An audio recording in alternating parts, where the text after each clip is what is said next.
Hey everyone, and welcome back to another video. And in this video, I'm going to show you how to connect Slack with Asana. Now, this video is going to be particularly useful for individuals. Let's say that you're using Asana for project management.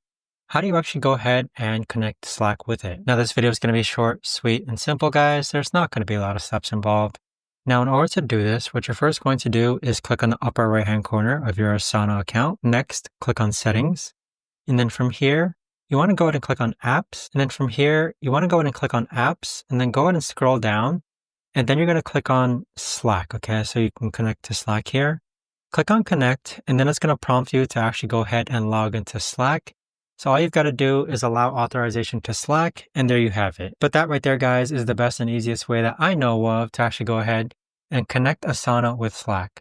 If you guys know of a better, easier way to actually do this, let me know in the comments down below. I would love to know. Thanks so much for watching, everyone, and I'll see you guys all in the next video.